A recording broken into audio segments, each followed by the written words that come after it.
Greetings, loyal subjects of the Imperium of Man. I am Librarian Elias of the Adeptus Astartes. I am creating a series of recordings with the intent of educating the general populace of the dangers of the galaxy. All of this information comes from the Lexicanum, provided to me by the Adeptus Mechanicus. I will be reading verbatim from their archives. This recording will cover one of the many foes the Imperium had. Primarch of the 8th Legion, Konrad Curze. Konrad Curze, also known as the Night Haunter, was one of the 20 Primarchs created by the Emperor. Raised on the hellish world of Nostramo and plagued by prophetic visions of death, Curze became known as one of the most brutal and unstable Primarchs, a creature of terror and darkness that set him apart from many of his brothers. Ultimately, he betrayed the Emperor and joined with the War Master Horus in the Horus Heresy. The Chaos Emissary to Wargear called him the Killer. The child that would come to be known as Konrad Curze was first recorded as crashing through the surface and onto the core of the night-shrouded world of Nostramo.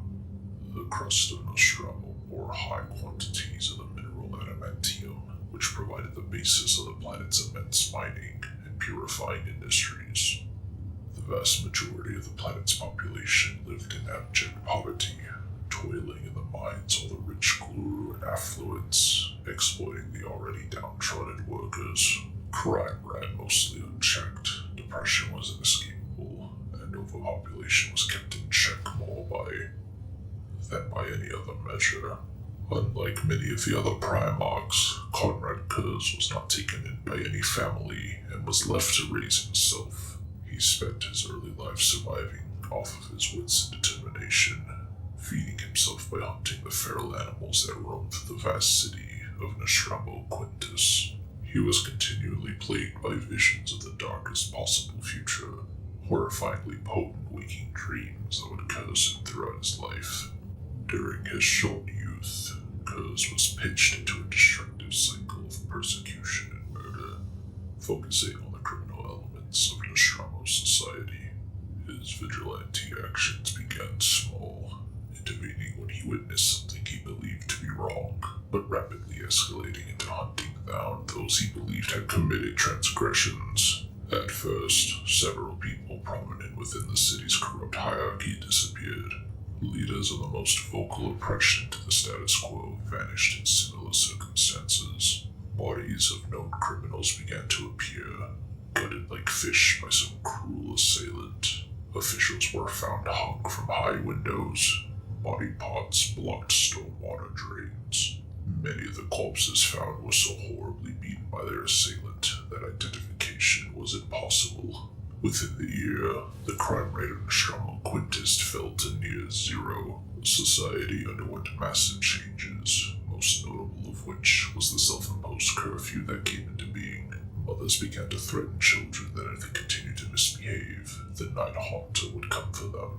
The term quickly came into common usage, describing a dark creature that stalked the city, ready to disembowel anyone it believed to be a criminal or heretic with dirty, razor-sharp talons. Curze saw hope for the inhabitants of his world. He had become the only object of fear and hate within the city, appearing before the nobles that had survived his vigilante purge. Night Haunter became the first monarch of Nostramo Quintus. He assimilated knowledge almost greedily and became considered a fair and temperate ruler until word of some injustice reached his ears. He would then hunt the guilty through the streets, wearing them down, and then killing and mutilating them. The unpredictable pattern of benevolent wisdom and hideous vengeance ushered in a new level of efficiency and honesty. Other cities around the planet followed suit in an attempt to keep the Night Haunter from their doors. A short time into the reign of Night Haunter, the Emperor's Great Crusade reached the outskirts of the Nostramo system. The coming of the Emperor of Man was an event that had been prophesized in Nostramo's history, an event that would lead to the planet's downfall. The Emperor, Fulgrim, Ferris Manus, Rogel of Dorn, and Lorgar landed on Nostramo and led a delegation to the center of Nostramo Quintus on foot. The citizens of Nostramo adapted to the near-constant darkness, could not bear to look upon the radiance of the Emperor. Most wept as the healing light he projected reflected off the rain-slicked streets into their faces. Those brave enough to look upon him directly were blinded. At the end of a broad road leading to the Night Haunter's palace, the Primarch stood, waiting for the delegation to approach. As they did, he succumbed to a vision so potent and horrifying he tried to claw his own eyes out, but was stopped by the Emperor. Night Haunter then looked at the Emperor and his brothers, and it is said he foresaw the fates of them, as well as his own death. He then looked at his father, and the following dialogue ensued. The Emperor spoke. "Konrad Curze, be at peace, for I have arrived and intend to take you home." Curze replies with, "That is not my name, father. I am Night Haunter, and I know full well what you intend for me." During the Great Crusade, when Curze first took command of his legion, he was vicious and horrifying to behold, but nonetheless, he was a regal leader with a clear sense of justice. This Curze was in stark contrast to the monster he would eventually become. The Night Haunter quickly adapted to the teachings of the Imperium, studying the complex doctrine of the Adeptus Astartes under Fulgrim's tutelage. During this time, Curze had visions of the Horus Heresy and Fulgrim's fall, telling him of their dark future. Curze was eventually placed in command of his Space Marine Legion, to which he named the Night Lords. Although he and his legion excelled in many theaters of war, a tendency soon became apparent. It never occurred to the Night Lords to use anything other than their total and divisive force to achieve their goal. Over the first few years, the Night Lords were molded by their Primarch into an efficient, humorless force, possessing the fanatical thoroughness of witch hunters, a sect of the Inquisition. Night Haunter encouraged his legion to decorate their armor with images designed to inspire fear in the enemy, a tactic that proved incredibly effective. Soon, rumors of the impending presence of the Night Lords would cause a system to pay all outstanding tithes, cease all illegal activities, and put to death any mutants and suspected heretics. Reinforcements to replace the Night Lords that fell in battle were selected from the population of Nostramo. But in Night Haunter's absence, the population of the planet collapsed back into the corrupt and decadent ways that had prevailed before his arrival. Originally, Curze had intended to only have the best and brightest of Nostramo serve within the Legion, but in a ploy to avoid the Imperial tithe, the noble family of the world emptied its jails and sent in murderers and thieves. By the time Curze had realized what was happening, he already viewed the Night Lords as a corrupted legion. Curze began to lose some of the control he held over his legion, and the visions that plagued him increased in both lucidity and quantity. Curze was unique among the Primarchs in that he hated his own legionaries, viewing them as the very criminals he sought out to destroy. Curze's relation with his brothers were equally strained. The Night Lord's brutal tactics caused controversy amongst the other Primarchs, most notably Rogal Dorn and Vulcan. However, while he was widely reviled, Curze himself states that he didn't hate any of his brothers, save Corvus Corax. The two were extremely similar in their appearance, tactics, and upbringing, but unlike him, Corax had retained his humanity and dignity despite his hellish upbringing. Curze himself did not know if he hated Corax out of self-loathing, or the fact that he saw the Raven Lord as still holding on to naive ideals despite his upbringing. For his part, Corvus Corax stated that he hated nothing about Curze save his methods of waging war. Relations with Vulcan were even more strained, with the Primarch nearly fighting Curze over the fate of Karatan, a world brought under the Imperium through Curze's brutal tactics. Sometime after Curze had a particularly violent vision where he saw the future monstrosity he was destined to become. Curze was horrified by his future, and when snapped out of his trance, he realized he had murdered one of his archivists. This was the first known person Curze killed whom he considered innocent, and it was at this moment that Curze realized that he himself now deserved punishment. Later, a campaign with the Imperial Fists and Emperor's Children in the Charade system, he learned the renewed crime and anarchy on his homeworld. Falling into anguish, the Night Haunter tried to confide in his brother Primarchs Fulgrim and Roll Dawn, but they had never been close to him in the beginning, and the reaction was less favorable to his claims. When Fulgrim revealed Curze had told them of his disturbing visions of civil war, Dawn confronted the Night Haunter on the matter. Finally snapping from Fulgrim's betrayal of confidence, Curze attacked and wounded Dawn, as well as massacring several Imperial fists that were guarding him before taking the Night Lord's fleet to Nostramo. A few Imperial pursuit crafts arrived just in time to see the Night Lord's laser batteries firing into the hole left by the Night Haunter's arrival nearly decades earlier. This resulted in Nostramo's core overheating and the world exploding. During the events of the Horus Heresy, the Night Haunter's terrible acts caused him to become susceptible to the whispers of chaos. The campaigns of the Night Lords became less justifiable. Terror campaigns leaving a trail of devastated worlds across the galaxy. Night Haunter no longer crusaded in the Emperor's name, instead fighting only in the name of death and fear. Eventually, the Emperor was forced to order the recall of Night Haunter to answer charges laid against him and his men.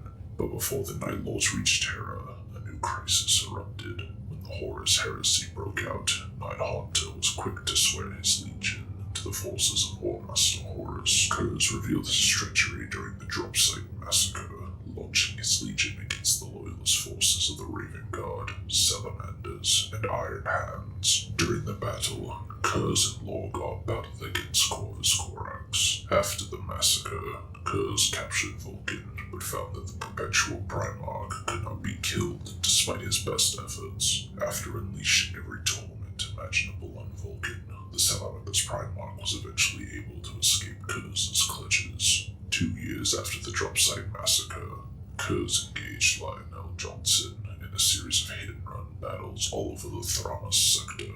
Eventually, Curze would leave a message for his brother to meet him on the planet Silgualsa.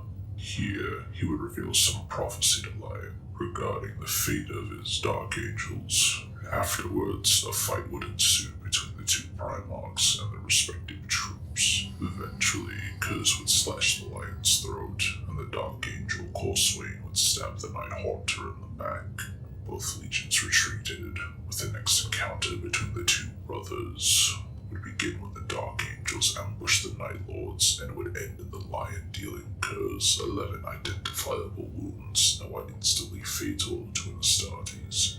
These injuries would put Curze into a comatose state while recovering. Sevatar, a known and well-respected captain of the Night Lords, would take temporary command of the Legion and divide it into 6 fleets that would go wherever the respective commander directed it. During this reorganization, the Dark Angels would attack again. During the second attack, Curze would reawaken and board the Invincible Reason, the flagship vessel of the Dark Angels. He would remain in hiding aboard the Dark Angels flagship for the next 16 weeks. Curze was able to evade capture on the massive ship, massacring every search team and confounding the Lion himself. When the Dark Angel ship arrived over Macragge, Curze made his escape and landed on the planet by hacking into the Invincible Reason and initiating a mass drop pod landing, commandeering one of the vessels. Curze then unleashed havoc upon Macragge's capital, massacring all he came across and eluding any capture. After killing Phrastus Augustum in a chapel within the fortress of Hera, Curze was confronted by both Rabute Gilliman and Lionel Johnson. Managing to hold out against both Primarchs simultaneously, Curze unveiled his trap and detonated the explosives he had rigged around the chapel. Curze escaped in the chaos, while Gilliman and the Lion only survived thanks to Barbarous Dentiok, teleporting them to Sotha, the Pharaohs, a piece of ancient Necron technology. Thinking both Primarchs dead, Curze swept aside a pack of space wolves and was about to kill Gilliman's mother, Tarasha Uten, when he was beset by the now insane Vulcan, who had teleported to Macragge. Curze, in genuine shock due not to having any visions of Vulcan, battled the Salamander's Primarch across Macragge. The duel was only interrupted by the Cabal assassin, John Grammaticus, who stabbed and apparently killed Vulcan with the Fulgurite, an artifact capable of killing a perpetual. Curze wished the Fulgurite for himself, and as he attacked Grammaticus, his comrade Damian Parentis used the captured demon to banish the Primarch into the warp. After being trapped inside the warp for what seemed to him to be weeks, Curze managed to escape and re-emerged into the Materium in front of Macrag's capital. Haunted by visions of Sanguinius' death aboard the Vengeful Spirit, Curze then infiltrated Emperor of Imperium Secundus' throne room on Macrag, badly wounding Ascalon and using him as a hostage. Curze revealed to the Angel that he not only foresaw the death of Sanguinius, but his own as well. Curze had come to believe that the scattering of the Primarchs, his own life on Nostramo, the Horus Heresy, and his own eventual death by the Officio Assassinorum were all part of a grand scheme by the Emperor. The Night Haunter wished to know why Sanguinius chose to be a slave to the Emperor, and why he had not accepted the offer of demons on Cygnus Prime to become their champion. When Sanguinius expressed his continued faith in their father, Curze gave the Angel a chance to strike him down. An offer Sanguinius refused, and instead pleaded with the Night Haunter that there was still a final chance to join the Loyalists and seek redemption, stating that Horus's rebellion was nothing in the grand schemes of things. The galaxy was doomed to eternal war, and only chaos existed in the end. Curze set off an explosive trap and escaped from the throne. Curze continued to plague Macrag, spreading terror and working with anti-Gilliman bandits on the world. Curze was even able to set a suicide bomber to destroy a strategically important bridge on Imperium Secundus' capital. However, Lionel Johnson was able to corner the Night Haunter on the Alma Mons region of Macrag. After a vicious battle, Curze was defeated by the Lion. However, the Lion could not bring himself to slay his demented brother, and instead broke his back over his knee. Curze was brought into custody and put on trial before the Emperor of Imperial Secundus, Sanguinius. During the trial, Curze admitted to his actions, but refused to accept guilt because he was made to act that way. Thus, they were not crimes. Curze then divided Gilliman from the Lion, accusing the Lion of ordering secret orbital attacks and pitting them against another. The Lion sought to kill Curze, but Sanguinius prevented him with words, and Gilliman broke his sword. Later, Gilliman and Sanguinius stood before Curze in judgment, and to execute him. However, Sanguinius was filled with his psychic power, and attacked Curze to his cries that it was not how he would die. Suddenly, the Lion then appeared, asking for Sanguinius to stop. Troops came into the room, demanding the Lion's surrender, but he responded that Curze was able to see the future, and he repeated Curze's claim that his own death would be at the hands of an assassin sent by the Emperor. This, to the Lion, was proof that the Emperor was still alive. Sanguinius recognized that his own visions of death would also be true. Gilliman demanded what would become of Curze. The Lion knelt before his brothers and promised that he would be Curze's Gowler, and Curze laughed at the confusion of the scene. Curze remained a chained captive aboard the Invincible Reason, and then Lion occasionally visiting him to try and use his prophetic visions and insights into helping their effort. However, the Night Haunter, having since regenerated from his spinal injury, rarely proved cooperative enough and continued to taunt the Lion. Curze, aboard the Invincible Reason, was part of the combined fleet of Gilliman, the Lion, and Sanguinius as they tried to breach the Ruin Storm and reach Terra. Upon having a vision that his destiny lay in Davin, Sanguinius went aboard the Invincible Reason and took the chained Konrad Curze with him, hoping to not only use his prophetic insight into what he must do, but also try to show the Night Haunter that destiny could be changed. Sanguinius was forced to defeat several Dark Angel guards through non-lethal force, enraging the Lion and almost causing him to destroy Gavin with cyclonic torpedoes. However, the Lion and Gilliman both eventually followed Sanguinius and Curze to the surface, and together, the four Primarch journeyed to the temple on Devon, where Horus had fallen. At the temple, Curze fell into anger and depression as he realized he had foreseen none of this, and that his view that destiny was set in stone was being tested. When Sanguinius was swallowed up by the demon, Laniel's portal, Curze broke down and seemed genuinely concerned for Sanguinius. Gilliman of the Lion attempted to get Curze to predict a way to save Sanguinius, but the Night Haunter in his despair declared he had no idea what to do, as he had foreseen none of this.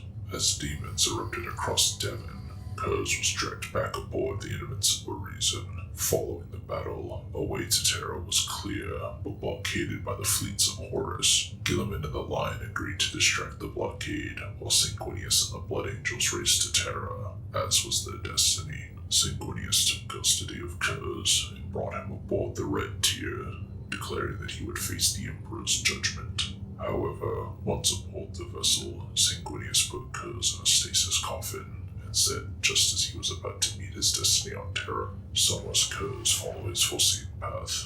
The raging Night Haunter was frozen in the coffin, and then shot into the void of space.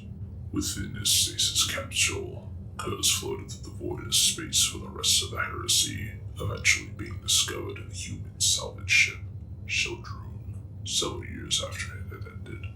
A hidden Imperial assassin of the vessel broke the surface of the capsule, awakening Curze, who proceeded to massacre all on board. In the end, only Curze, a crewmate known as Elva, and a Calidus Temple acolyte Gunn remained.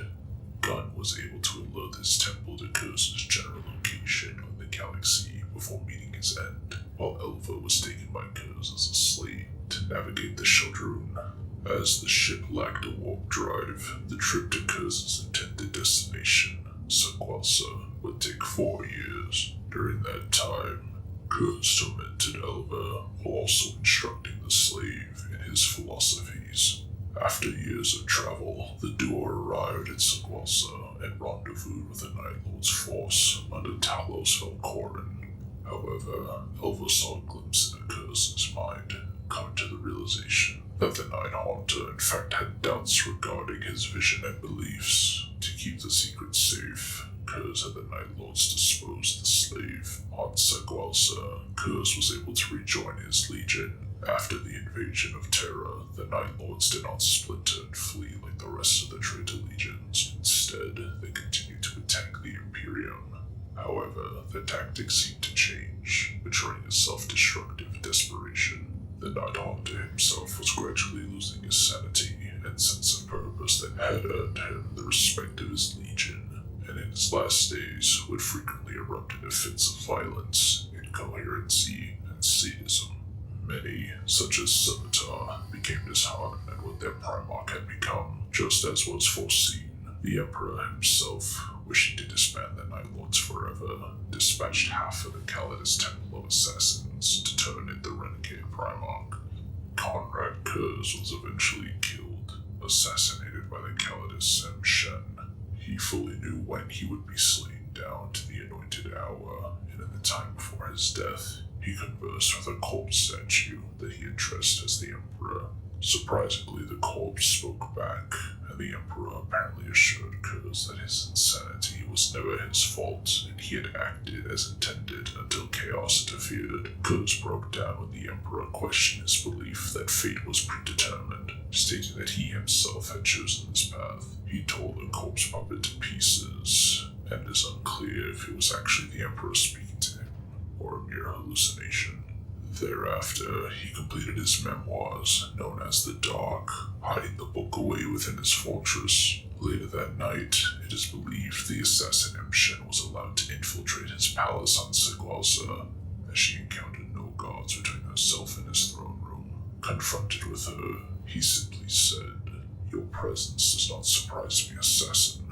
I have known of you ever since your craft entered the eastern fringes. Why did I not have you killed? Because your mission and the act you are about to commit proves the truth of all I have ever said or done. I merely punish those who were wronged, just as your false emperor now seeks to punish me. Death is nothing compared to vindication." The video log then shows Shen leaping forward, although the kill was never confirmed, as the video feed cuts out right before they fight. It is believed that the Night Haunter allowed himself to be killed, as he saw himself as a murderous and corrupt villain. the very thing he sought to destroy. Regardless, his final words are considered one of the great enigmas to the Imperium's history. For Wargear, Curze's primary weapons were twin lightning claws, known as mercy and forgiveness. For protection, Curze wore a terrifying suit of power armor, known as the Nightmare Mantle, which was decorated with the flayed skin and body parts of his victims. In combat, he was also known to have wielded a flaying knife-shaped power sword and throwing knives known as Widowmakers. This concludes the information regarding Konrad Curze. More in-depth information regarding him will be recorded at a later date. This is Librarian Elias, signing